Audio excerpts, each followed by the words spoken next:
अस्सलामुअलैकुम, बोल न्यूज़ के साथ मैं हूं रमशा साजिद। आगाज़ से बात करेंगे मुस्लिम लीग नून और पीपल्स पार्टी की राब्ता कमेटियों के इजलास का 5वां दौर है। हुकूमत साजी और आइंदा की हिकमत अमली पर मुशावरत। इसहाक डार की रिहाइशगाह पर जारी मुज़ाकरात में वफाकी काबीना और पंजाब में इक़्तिदार में शराकत दारी के उमूर ज़ेर गौर हैं। मामलात हतमी मरहले में दाखिल होने का इम्कान है। मज़ीद जान लेते हैं नुमाइंदा बोल न्यूज़ फहद चौधरी से। जी फहद, आगाह कीजिएगा, किस इंतखाब पर पहुँचे हैं? जी बिल्कुल, पाकिस्तान पीपल्स पार्टी और मुस्लिम लीग नून की राब्ता कमेटियों का इस वक्त इजलास सेनेटर इसहाक डार की रिहाइशगाह पर जारी है, जिसमें शराकत इक़्तिदार का जो फार्मूला है उस पर आज इम्कान है कि कोई हतमी से मुराद अली शाह वफ्द की क़ियादत कर रहे हैं और उस वक्त में कमर ज़मान कायरा, नदीम अफजल चंद भी शामिल है, जबकि सेनेटर इसहाक डार की सरबराही में मुस्लिम लीग नून के वफ्द में सरदार अयाज सादिक और उनके अलावा सेनेटर आजम नज़ीर तारड़ भी शामिल हैं।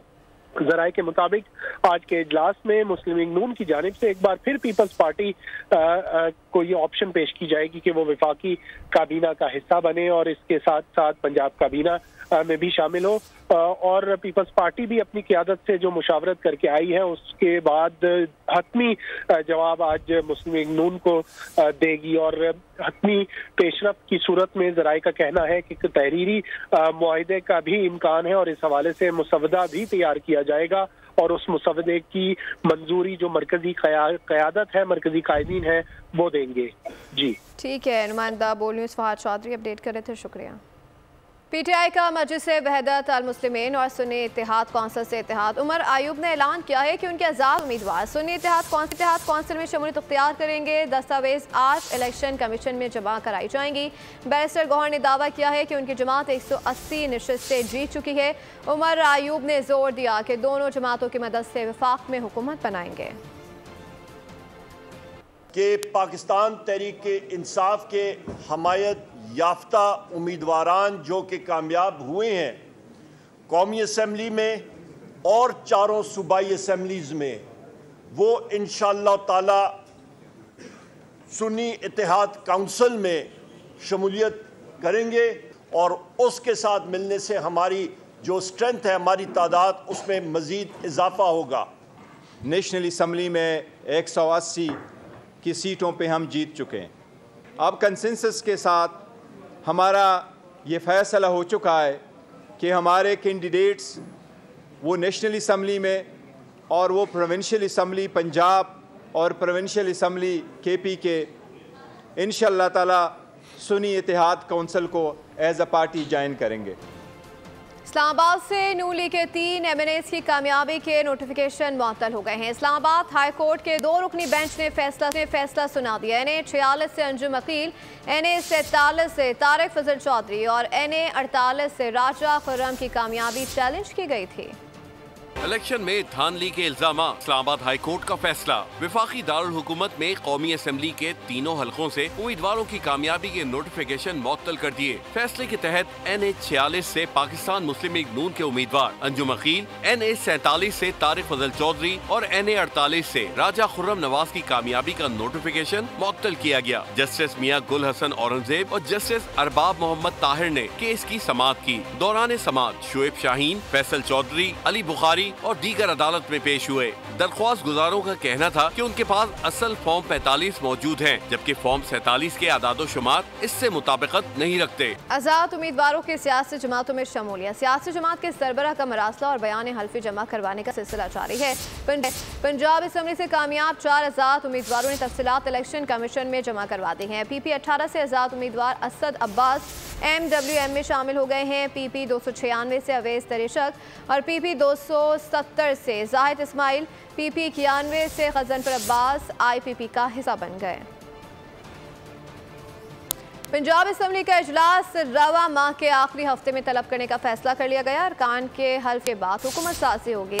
असम्बली सेक्रेटरीट ने इजलास की तैयारियां मुकम्मल कर ली। पंजाब में हुकूमत साजी, अरकान की हलफ बर्दारी। असम्बली का इजलास रवा माह ही तलब करने का फैसला। इजलास आखिरी हफ्ते में तलब किया जाएगा। इजलास 29 फरवरी से पहले बुलाने का फैसला। मखसूस नशिस्तों का नोटिफिकेशन होते ही असम्बली इजलास तलब किया जाएगा। असम्बली सेक्रेटेरिएट ने इजलास की तैयारियां मुकम्मल कर ली। 72 घंटे में इजलास की हतमी तारीख का तयन करके समरी भेज दी जाएगी। तलब करदा इजलास में अरकान का हल्फ, स्पीकर, डिप्टी स्पीकर और वजीर आला का इंतखाब होगा। इलेक्शन डे के बाद 21 दिन के अंदर आईनी तौर पर असेंबली इजलास तलब करना लाजिम है। केपी इलेक्शन ठीक, पंजाब के गलत लग रहे हैं। जाली बैलेट पेपर्स का नया ड्रामा रचाया जा रहा है। पंजाब में फितना फसाद से बाज नहीं आ रहे। असमा बुखारी की गोलाबारी कहा कि धांधली का इल्जाम लगाना एक जमात का पुराना वतीरा है। हमें मानसेरा में कोई जगह नहीं मिली जो लाहौर से बैलेट पेपर छपवाते आए। और रिजल्ट्स आने के बाद जो तहरीके फितना फसाद है, जिसका हमेशा से प्रोग्राम वो 2013-14 से शुरू करें कि वहाँ भी उस वक़्त भी 2013 के इलेक्शन के अंदर उर्दू बाज़ार के बैलेट पेपर और 35 पंक्चर और ये स्टोरियाँ जो हैं, इसको प्लांट करके मौसूफ जो हैं वो कंटेनर पे चढ़ गए और कंटेनर पे चढ़ के उन्होंने 126 दिन का धरना दिया। उनको इलेक्शन दोबारा भी नहीं कराना, उनको इलेक्शन ठीक भी लग रहा है। केपीके के अंदर वो जो है वो पार्लियामेंट्री पार्टी की अपनी मीटिंग्स भी बुला रहे हैं, लेकिन पंजाब के अंदर जो है वो फितना फसाद करने से बाज नहीं आ रहे। जो कमिश्नर रावलपिंडी का जो एक फ्लॉप ड्रामा और फ्लॉप स्टोरी थी, उसके बाद पेशे खिदमत है जी कल रात को एक नई प्लांटेड स्टोरी जो है, कल जो प्लांटेड स्टोरी बनाई गई वो है कि जी एक अनारकली के अंदर किसी पब्लिशर के पास बैलेट पेपर छाप रहे हैं। जी पागल थे, वो चोर थे जो बैलेट पेपर छाप रहे थे दरवाजे खोल के, वो दरवाजे खोल के बैलेट पेपर छाप रहे थे। उसके बाद वहां पर बाकायदा अदाकारी होती है, बाकायदा यूं पकड़ के वो बैलेट पेपर जो है, ये बैलेट पेपर छप रहे हैं, मानसेरा 15 के हैं और ये बैलेट पेपर की तैयारी हो रही है। अब इसके ऊपर 3, 4, 5 सवालात हैं। पहला सवाल तो ये है कि मानसेरा के बैलेट पेपर लाहौर में छपेंगे? और कोई नहीं मिला बैलेट पेपर छापना से इर्द गिर्द, हमें मतलब कोई जगह नहीं मिली कि अगर हम नहीं बैलेट पेपर छापने थे तो हम इतने कोस दूर हम लाहौर में आके बैलेट पेपर छपवाने हैं। बलूचिस्तान में मुतफ़िका वज़ीर आला का नाम सामने लाने में मुश्किलात पैदा हो गई हैं। पीपल्स पार्टी के कुछ अरकान अपनी जमात से सरफराज बुगटी की नामजदगी पर बरहम है। मुस्लिम लीग नून बलूचिस्तान के अरकान को भी नवाब सनाउल्लाह ज़हरी के नाम पार्टी से शदीद तहफ़्फ़ुज़ात पैदा हो गए हैं। बलूचिस्तान का वजीर आला कौन होगा? मुत्तफ़िका नाम सामने लाने में मुश्किलात। ज़राए का कहना है कि पीपल्स पार्टी के कुछ अरकान सनाउल्लाह ज़हरी, सरफराज बुगटी की नामजदगी पर बरहम हैं। अरकान का कहना है कि जियालो की जगह नए शामिल होने वालों की नामजदगी अफसोसनाक है। सरफराज बुगटी का जारहाना तर्ज सियासत भी पीपल्स पार्टी की पॉलिसी से मुतसादम है। मुस्लिम लीग नून बलूचिस्तान के अरकान भी नवाब सनाउल्लाह ज़हरी से शदीद नाला है। पीपल्स पार्टी का भी कहना है कि सनाउल्लाह ज़हरी का पीपल्स पार्टी से रवैया इम्तियाजी रहा है। ज़राए का कहना है दोनों जमातों में अरकान की राय बलूचिस्तान में मुत्तफ़िका नाम की मंजूरी में रुकावट बन सकती है। वफाक में भी तहरीक इंसाफ हुकूमत बनाएगी। मैंडेट हमें दिया गया है, किस तरह कोई और वज़ीर आज़म बनेगा। असद कैसर कहते हैं कि मुतालबा है कि फॉर्म 45 के मुताबिक उम्मीदवारों की कामयाबी का नोटिफिकेशन जारी किया जाए। साबिक कमिश्नर के दावों की अदालत इंक्वायरी करवाई जाए। खुसूसी नशिस्तों के लिए अदालत जाएंगे। वफाकी हुकूमत खैबर पख्तूनख्वा के हुकूक अदा नहीं कर रही। हमें क्या और कोई और बनेगा, ये कैसे होगा? हम जंग लड़ेंगे, अवाम में भी जाएंगे और अदालतों में भी जाएंगे। हमें स्पेशल सीट नहीं मिल रही, उसमें भी हम अदालत में जाएंगे इंशाअल्लाह। पाक में भी पाकिस्तान तरीके साथ हुकूमत बनाएगी।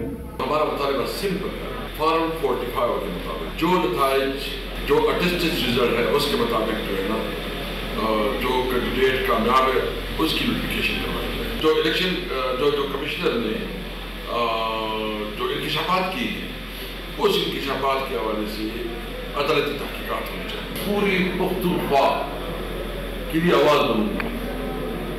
इस वक्त खैबर पख्तूनख्वा की जो हुकूक है, जो राइट्स है, वो इस वफाक अदा नहीं कर रही। जो NFC अवार्ड में जो कमिटमेंट की गई अभी तक उसकी पेमेंट्स नहीं हुई। इस वक्त सुबह के पास कुछ भी नहीं है। निगरान हुकूमत ने अपनी जिम्मेदारी पूरी की। इलेक्शन कमीशन इंतखाबी उम्मीदवारों की लिस्ट जारी करे। वज़ारत पार्लिमानी उमूर कौमी असम्बली का इजलास तलब करने की समरी वज़ीर आज़म को भिजवाएगी। निगरान वज़ीर इत्तलात मुर्तज़ा सोलंकी कहते हैं कि सदर मुमलिकत से इजलास तलब करने की दरख्वास्त की जाएगी। साबिक कमिश्नर पिंडी के मामले पर आला तहकीकाती कमेटी बनी है। इलेक्शन कमीशन भी कार्रवाई कर रहा है। अपने इदारों और निज़ाम पर एतमाद करना चाहिए।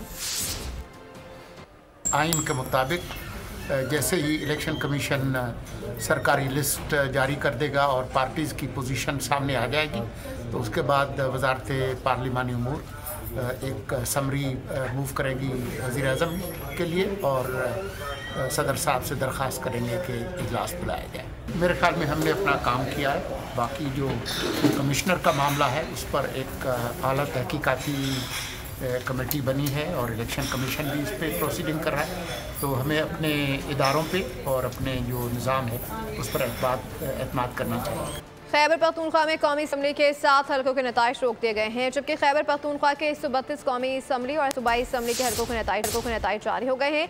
5 मुतनाज़ हलकों के नताइज भी रोक दिए गए हैं।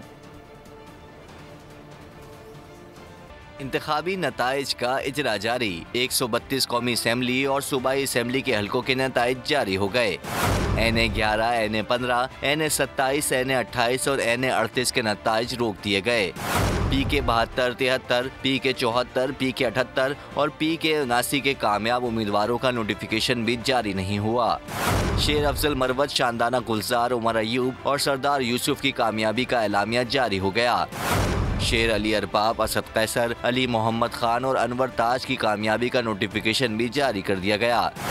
नामजद वजीर आला KB अली अमीन गंडापुर का NA 44 और PK 113 से कामयाबी का एलामिया जारी हो गया। पेशावर से कौमी असम्बली के रुकन अरबाब आमिर अयूब और शहरियार आफरीदी की कामयाबी का एलामिया भी जारी हो गया। साबिक कमिश्नर रावलपिंडी के इलेक्शन कमीशन पर इल्जामात। आला सतह की तहकीकाती कमेटी ने काम का आगाज कर दिया। लाकत अली चिट्टा की प्रेस कॉन्फ्रेंस की ट्रांसक्रिप्ट के लिए पैमरा को खत लिख दिया गया। रावलपिंडी डिवीजन के 6 डिस्ट्रिक्ट रिटर्निंग अफसरान ने तहरीरी बयानात जमा करवा दिए। DROs ने साबिक कमिश्नर के इल्जामात मुस्तरद कर दिए।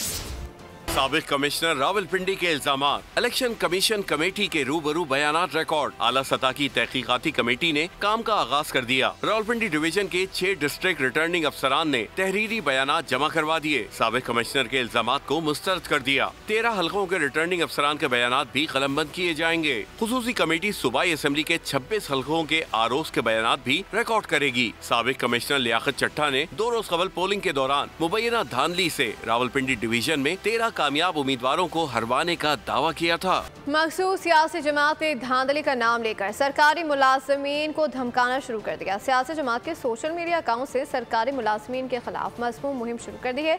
इलेक्शन ड्यूटी देने वाले अफसरान के खिलाफ अवाम को इश्तियाल दिलाया जाने लगा। इलेक्शन में धांधली के नाम पर आवाम को बगावत पर उकसाने की मुहिम। मखसूस सियासी जमात से जुड़े सोशल मीडिया अकाउंट सरगर्म। कमिश्नर्स, ROs और पुलिस एहलकारों को हिरासत किया जाने लगा। सिक्योरिटी और सरकारी अफसरान की तस्वीर शाया करके उनकी जानों को खतरे में डाला जा रहा है। कई सोशल मीडिया अकाउंट्स की जानिब से सिक्योरिटी और सरकारी अफसरान के अहले खाना को भी धमकियाँ दी जा रही है। अपनी मेहनत और काबिलियत से कमिश्नर, असिस्टेंट कमिश्नर और पुलिस ऑफिसर बनने वाली खवातीन अफसरान को भी हिरासा किया जा रहा है। अवाम को बगावत पर उकसाने वाली कोशिशों पर मुहिब्बे वतन हलकों ने शदीद तशवीश का इजहार किया है। चीन ने पाकिस्तान को इंतखाबात के कामयाब इनेकाद पर मुबारकबाद पेश की है। चीन पाकिस्तान के आने वाली नई हुकूमत के साथ मिलकर काम करने का ख्वाह है। चीनी वज़ारत खारिजा के तर्जुमान माओ नेन का कहना है कि पाकिस्तान में आम इंतखाबात मुस्तहकम और हमवार तरीके से मुनक्किद किए गए। पाकिस्तान हमारा करीबी दोस्त और हमसाया मुल्क है। चीन पाकिस्तानी अवाम के इंतखाब का मुकम्मल एहतराम करता है। चीन पर उम्मीद है कि पाकिस्तान की सियासी जमातें सियासी यकजहती और समाजी इस्तेहकाम बरकरार रखने के लिए मिलकर काम करेंगे। ब्रेक के बाद बात करेंगे मौसम की। कहीं बारिश का शोर, कहीं बर्फबारी का जोर। मुल्क के तूल अर्ज़ में ठंड के साथ भीगे भीगे मौसम का राज है। गिल बल्दिस्तान से कराची तक मौसम का हाल जानते हैं इस रिपोर्ट में। उफ़क़ पर बादल छाए और बारिश ने इस्लामाबाद को भिगो दिया। दारुल हुकूमत में जल थल एक हो गया। बारिश के सबब दर्जा हरारत गिर गया। बारिश गंदम की फसल के लिए मौजू करार दे दी गई। पेशावर में भी बादल जमकर बरसे। ठंडी हवाओं ने मौसम खुशगवार कर दिया। तेज बारिश के सबब PDM ने अलर्ट भी जारी कर दिया। बालाई इलाकों में जाती सर्दी लौट आई। एबटाबाद में 1.5 फुट बर्फ पड़ गई। सर्दी की शिद्दत बढ़ गई। महकमा मौसमियात ने मजीद 2 रोज तक बर्फबारी का इम्कान जाहिर कर दिया। पारा चनार में पहाड़ों ने सफेद चादर उड़ ली। सब्जे पर भी सफेदी छा गई। कुछ मकामात पर बर्फबारी के साथ बारिश ने मौसम सुहाना किया। दूसरी जानिब कराची में तुंदो तेज हवाओं का राज है, जिसने दिन के औकात में दर्जा हरारत की हिद्दत घटा दी। महकमा मौसमियात के मुताबिक ये सिलसिला आज शाम तक जारी रहेगा। गलियात बर्फबारी का दूसरा रोज। शदीद बर्फबारी से रास्ता सड़कें बंद। सयाहों को मुश्किलात का सामना है। सयाहों की फंसने वाली गाड़ियों को निकालने के लिए रेस्क्यू 1122 मुतारिक है। मजीद जानेंगे इस रिपोर्ट में। आज दूसरा रोज़ है और गलियात में शदीद बर्फबारी का सिलसिला जो है जारी है। इस वक्त मैं मौजूद हूँ नथिया गली में और इस वक्त भी आप देख सकते हैं कि शदीद बर्फबारी का जो सिलसिला है वो जारी है। अगर बात की जाए यहाँ पे जो गलियात के दीगर जो इलाके हैं, छांगला गली है, अयूबिया है, ठंडियानी है और दीगर जो इलाके हैं वहाँ पर भी इस वक्त शदीद बर्फबारी का सिलसिला शुरू है। 1.5 फुट तक जो है वो बर्फ पड़ चुकी है। ताम अगर बात की जाए दही इलाकों की तो राब्ता सड़कों की तो तमाम राब्ता सड़कें बंद हैं, बिजली गायब है और लोगों को शदीद परेशानी का सामना करना पड़ रहा है। रोड भी जुज़वी तौर पर जो है मरी रोड इसको खुला है, ताम फिसल की वजह से स्याहों की जो स्याह है उनको अंदर अपने शदीद परेशानी का सामना करना पड़ रहा है। अगर मुकामी आबादी की बात की जाए, ईंधन ना होने की वजह से उनको भी परेशानी का सामना करना पड़ रहा है और बिजली भी यहाँ से गायब है। सिर्फ रेस्क्यू 112 के अधिकार जो है वो नजर आ रहे हैं। दीगर जो अदारे हैं वो भी ज़िले इंतजामी की अगर बात की जाए तो बिल्कुल खामोश तमाशाई बने हुए हैं। जी, खैबर पख्तूनख्वा में तेज़ बारिश ने कयामत ढा दी है। छतें गिरने के वाक़यात में 4 अफराद जान की बाजी हार गए हैं, 9 जख्मी हुए हैं। PDMA रिपोर्ट के मुताबिक 4 घरों को जुज़वी जबकि 2 घरों को मुकम्मल नुकसान पहुँचा।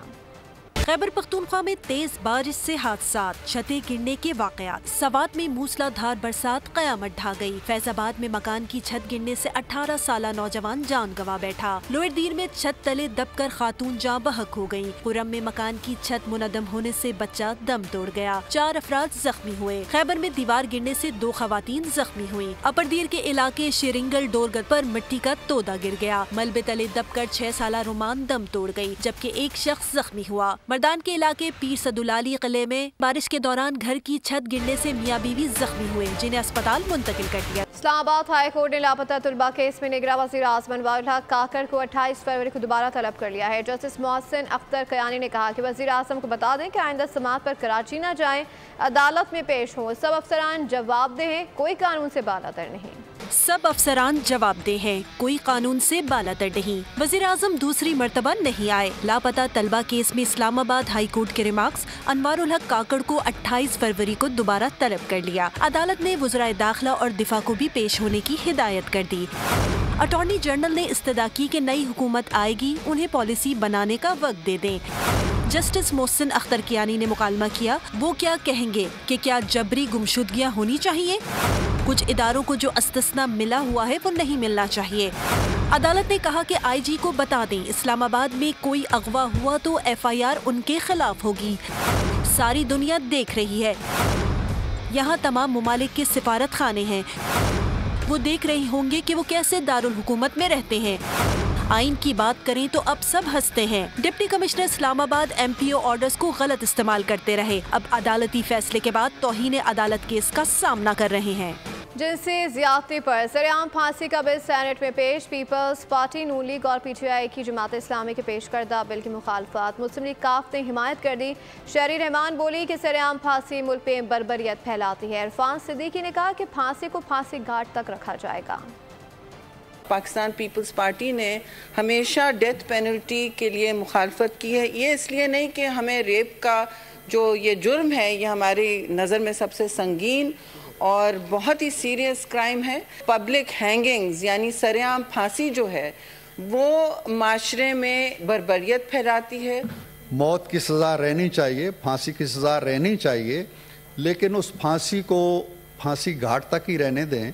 हम कानून जो बेसिक है जो इस वक्त है उसकी अमेंडमेंट के हद तक इसको अपोज करते हैं कि पब्लिक हैंगिंग के एक्सटेंड तक जो अमेंडमेंट हो रही है वो नहीं होनी चाहिए।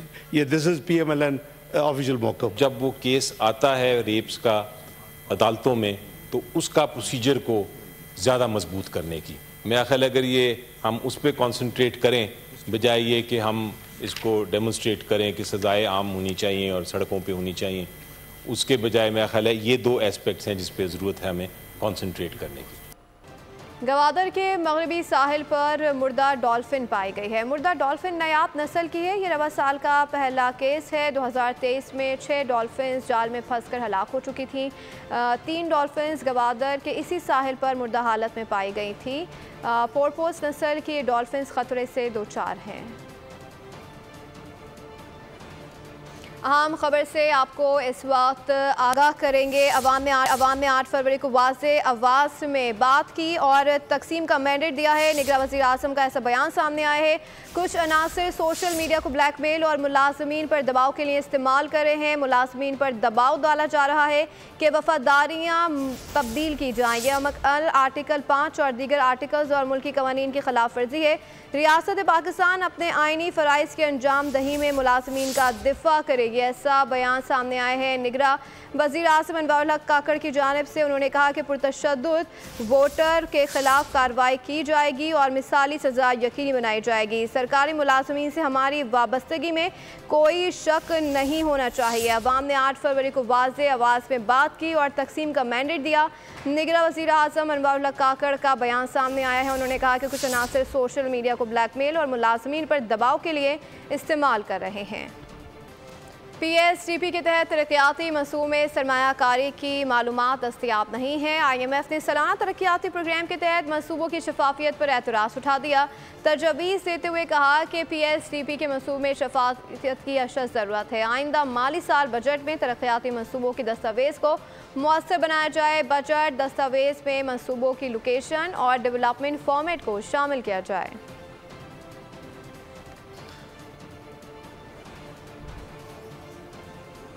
सिंध के ज़िला खैरपुर में तेल और गैस का बड़ा ज़ख़ीरा दरियाफ्त कर लिया गया। ये दरियाफ्त OGDCL कंपनी ने की है, जिसके मुताबिक इन ज़ख़ायर से यौमिया 14 million standard cubic feet gas हासिल होगी, जबकि कुएं से यौमिया 93 बैरल खाम तेल भी हासिल होगा।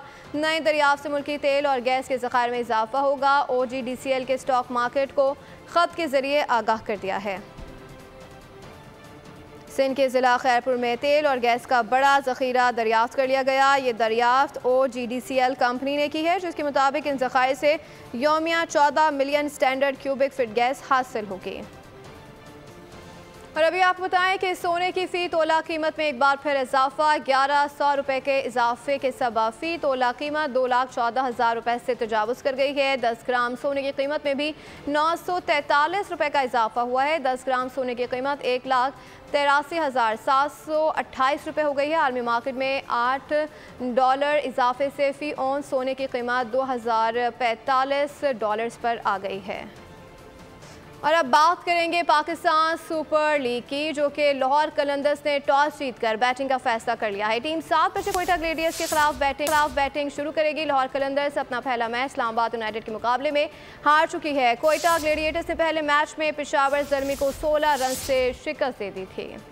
दुबई में पाकिस्तान ने भारत को हरा दिया। शुएब अख्तर की रफ्तार के आगे हरभजन सिंह की एक ना चली। साबिक फास्ट बॉलर भारतीय स्पिनर से रेस जीत गए। मैदान मारने के बाद भज्जी का बाजू भी मरोड़ा।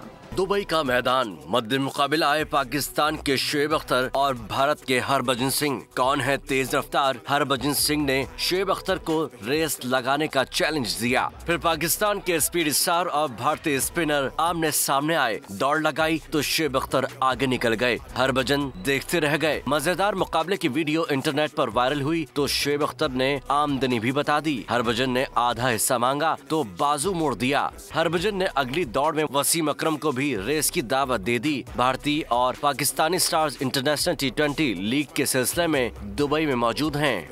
बात करें इसराइली जारियत की। वस्ती गजा की पट्टी में नसीरात अल-ज़वाइदा और तीर अरबला पर इसराइली बमबारी के नतीजे में 70 अफराद शहीद हो गए हैं। सिविल डिफेंस टीम ने 40 लाशें इमारत के मलबे से निकाली हैं। गजा में इजरायली बर्बरियत के मुजाहरे जारी। शुमाली गजा पर इजरायली बमबारी में 5 अफराद जाँ बहक। अल शुजाइया, अल जैतून, तल अल हुआ के महलों को निशाना बनाया गया। गजा की पट्टी के जुनूब में एजेंसी ने इत्तला दी कि खान यूनुस पर मुसलसल इजरायली बमबारी के बाद 16 शहीदों की लाशें अस्पताल पहुँचाई गयी। नासिर अस्पताल में तिब्बी सहूलियात मुकम्मल तौर पर बंद हैं। 200 मरीज इंतहाई तकलीफ की हालत में हैं। रूस ने हमास समेत फलस्तीनी ग्रुप्स को मास्को बुला लिया है। रूसी सदर के मुताबिक मजलूम फलस्तीनियों को मदद चाहिए। उन्हें इस कड़े वक्त में तन्हा नहीं छोड़ सकते। मुज़ाकरात का इम्कान नहीं, जंगबंदी की कोशिश जारी है। G7 समेत यूरोपीय यूनियन खारजा पॉलिसी सरबराह जोसेप बोरेल ने कहा है कि इजराइल रफा पर हमले से बाज रहे, वरना इंसानी सूरत-ए-हाल मजीद खराब हो जाएगी। बैन-अक़वामी अदालत इंसाफ ने कहा है कि गजा की सूरत-ए-हाल इंतहाई संगीन है और इसराइल को फौरी और मौसर तरीके से अबूरी इक़दाम पर अमल दरामद करना चाहिए। अदालत इंसाफ ने रफा पर हमले के इसराइल के मंसूबे की वजह से जनूबी अफ्रीका की जानिब से दरख्वास्त करदा नए इक़दाम के बारे में अपने फैसले का ऐलान किया है। अपने फैसले के हवाले से तहरीरी बयान में कहा गया कि अदालत की तरफ से 26 जनवरी 2024 को सुने गए 6 हुक्म इम्तना रफा समेत पूरी गजा की पट्टी पर लागू होते हैं। इसराइल के गजा में जारी जुल्म सितम के खिलाफ पूरी दुनिया के बेशतर ममालिक में एहतजाज जारी है। उस पर देखते हैं रिपोर्ट। गजा में जारी मजालिम के खिलाफ ग्लासगो में हजारों अफराद का मार्च हुआ। ग्लासगो के जॉर्ज स्क्वायर से शुरू होने वाली रैली शहर के मुकर्रर रास्तों से होते हुए स्कॉटिश एग्जीबिशन सेंटर पहुंची, जहां स्कॉट्स लेबर पार्टी के मेंबरान जमा हुए। जापान में हजारों अफराद सड़कों पर निकल आए। मुजाहिरीन ने इजराइल के बॉयकॉट का मुतालबा किया। जापानी मुजाहिरीन ने गजा से यकजहती के लिए मार्च भी किया। सादा हक एतराक। न्यू दिल्ली में किसानों का मोर्चा, मुतालबात की मंजूरी के लिए धरना। मोदी हुकूमत की पेश करदा तजवीज़ पर मुशावरत और गौर के लिए किसानों ने 2 रोज मार्च रोक दिया। 21 फरवरी को मार्च दोबारा शुरू होगा। भारतीय किसानों का एहतजाज। मोदी सरकार ने 5 साला मंसूबा तजवीज़ कर दिया। मरकजी हुकूमत और एहतजाजी किसानों के कायदीन के दरमियान मुज़ाकरात हुए। किसानों के कायदीन ने दिल्ली चलो मार्च रोकने का फैसला किया। मरकजी हुकूमत से दालें, मकई और कपास कम अज कम इमदादी कीमत पर खरीदने का फैसला भी हुआ। किसान मोर्चा और किसान मजदूर मोर्चा के रहनुमाओं ने कहा है कि पेश करदा मंसूबे पर मुशावरत के बाद ही कोई हतमी फैसला करेंगे। उनके मुताबिक 21 फरवरी को सुबह 11 बजे किसानों का दिल्ली चलो मार्च फिर शुरू होगा। इसी के साथ खबरों में फिलहाल इतना ही। मज़ीद बाखबर रहने के लिए विजिट कर सकते हैं हमारी वेबसाइट polnews.com। देखते रहिए बोल।